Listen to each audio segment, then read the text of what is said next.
So American Survivor Season 35 is finally here, and it's hitting before Australian Survivor is already finished. So we got 3 episodes a week of Australian Survivor, and now 1 a week of American Survivor. Is it possible to have too much of a good thing? No, not with Survivor, it's not. So let's get into the episode. We start with introduction on the boat of some of the key players. It's always interesting who they do tend to focus on and who they don't bother to focus on. As we all know, the theme for this season is heroes versus healers versus hustlers. In the heroes, we get introduced to Chrissy, who is super incredibly wealthy in real life. She's a financial analyst, but she doesn't want anyone to know that she's already super wealthy because she obviously doesn't need the extra $1 million. So probably good plan of her not to tell anyone that, because there's no way she'd win if everyone knew that.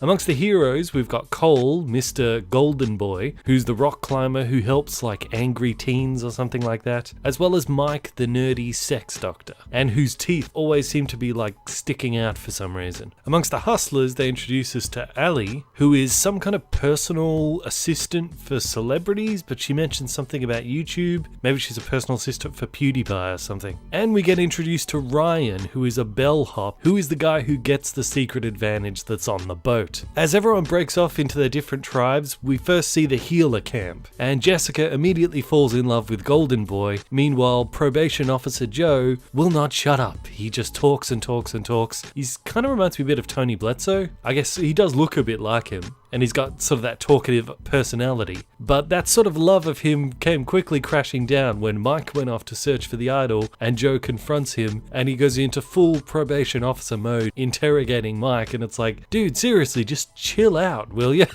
I mean, come on. It's like, of course he's going for the idol. Everyone should be going for the idol. Of course you're suspicious of him. Everyone should be suspicious of everyone. But if you act in this way, you're probably going to be one of the first ones voted out, because nobody can play the game if you act like this. If you're chasing people around, interrogating them, no one can make any moves, so they're all just going to vote you out. So chill out, dude. Relax. How Mike is going to deal with this and whether or not he's actually going to find the idol, I hope he does. And then I hope he uses it to take out Joe. But we'll have to wait and see. In the hustler camp, Ali forms a bit of a connection with Patrick, and they form kind of like a bond, a mini alliance, I suppose you could call it. Meanwhile, Ryan is running off to read the super idol that he got on the boat, and he reads that this is a super idol that you can use after the votes have been read, but you can only use it at the very first tribal, and if your tribe is not the one that goes to tribal, you have to gift it to one of the other people in the losing tribe. So that's just like an invitation for you to try to throw the challenge right there, because you want to be able to use this idol. Ryan then manages to bond with Devon by telling him about this super idol, and we all know the golden rule is you never tell anyone about your idol, but since you can only use this idol at the first vote anyway, and if they don't end up going to tribal, he'll just end up passing it to someone else, it seems okay for him to tell Devon. It's fine. It's a good way to build trust with someone, and you don't have to worry about any fallout later on, because you can only use it at the first tribal. But I do really like this mini alliance between these two, like they're like the brain and the brawns. I really hope they can go far. They could be a really powerful combination, these two guys. And this pair is the pair I'm most interested in seeing what will happen with them in future episodes. But then we swing over to the hero camp, which is where the meat of the episode was. Ashley and JP form a bit of alliance, and Crazy Alan, who apparently is confident, not crazy, that's what he says all the time. Crazy Alan is instantly worried about these two being a power couple, even though pretty much everyone in this tribe is a power couple. He's a power couple with Ben, and the two moms, they're like a power couple, so I mean everyone's a power couple. So why he's singling them out, I don't know. Maybe it's because they're supposed to be in this alliance of 4. They all sort of group together as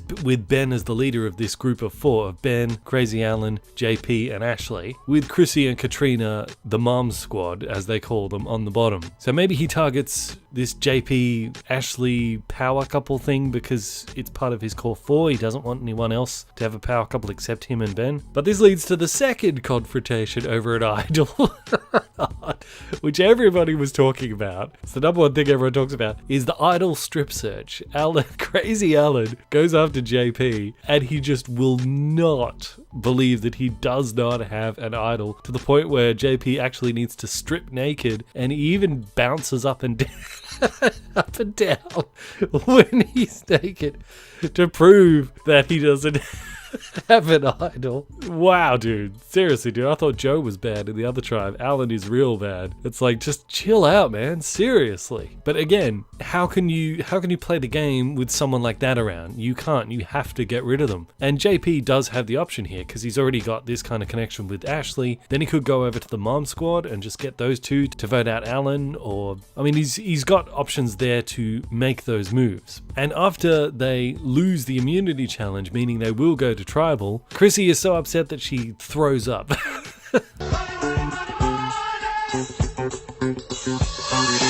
But apparently her throwing up was good enough for Ryan to gift her the super idol. Because I guess Ryan was looking for someone who seemed like they really need it. And because Chrissy seemed like the weakest at that moment, she got the super idol, which is an amazing opportunity for her. An amazing opportunity, especially considering that she's on the bottom with Katrina. Like, they definitely need that idol. They know the vote is going to come to either one of them, and she can just play it and flip the votes completely the other way. And she doesn't. Why? Why? I mean, when you look at the voting, maybe it's because Chrissy herself even voted for Katrina. So maybe she wanted to keep the strength in the tribe, so she herself just voted for Katrina as well. But, you know, I was thinking about it. Look, if you've got this super idol and you can only play it for one tribal, play it. Like, what is she worried that her playing it is going to reveal that she's too schemy? Well, she doesn't have to worry about that. She can just show them the note that someone from the other tribe gifted it to her. So it's not like she found it. So it's not like she's now someone everyone needs to worry about is going to find an idol. She didn't find this. She was given it. And look,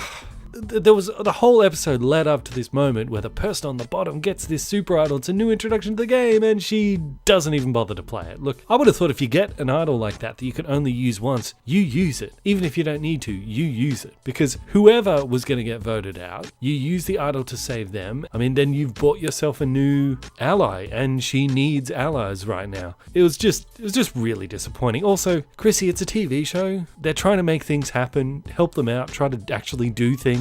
I know that playing it safe might seem like good gameplay, but yeah, I know it is good gameplay, but come on, it's a TV show. Take some risks, that's what makes it interesting. So I think the takeaways from this episode is take advantage of every opportunity. Now granted, sometimes you should not make a move too early, you have to get timing right, but with stuff like this, where you only get one shot to use it at the first tribal, you have to use it. Come on, you gotta take every advantage that you can in the game. Or even if she wasn't going to play it for Katrina, she should have at least played it for herself. Done something. I mean, you can't even say that maybe she didn't play the idol because she thought, oh, well, if I play it for Katrina, then the votes might come back at me. No, because she's playing it after the votes are read, so she already knows how the votes would have gone, and her name was not even in there. It was actually Ashley was the one that got the other vote, so if she had played it, Ashley would have gone home. I just don't understand it. I think it's a total waste of an opportunity, and it doesn't make for very interesting TV either. But I was thinking about the whole JP Crazy Alan debacle. JP, he also wasted his opportunity to get the mom squad on board if he wanted to make a move against Crazy Alan.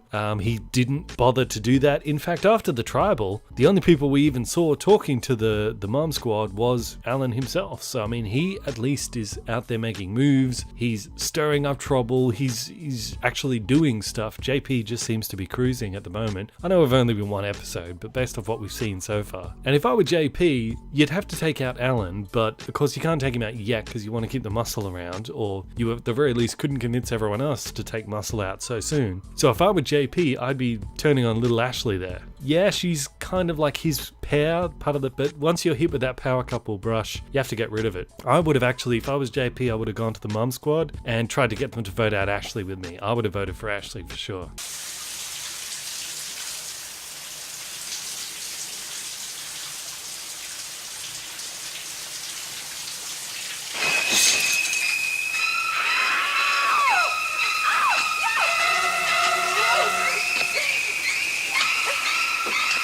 But yeah, you can't afford to have her in the game. That's going to come back and bite you now. Because, as Mike correctly mentioned earlier in this episode, perception is 90% of reality in this game. So it'll be interesting to see what happens. I'm looking forward to the next episode. And yes, I will be making my review of the Australian Survivor episodes immediately after this. Till next time, I will see you guys in the comments.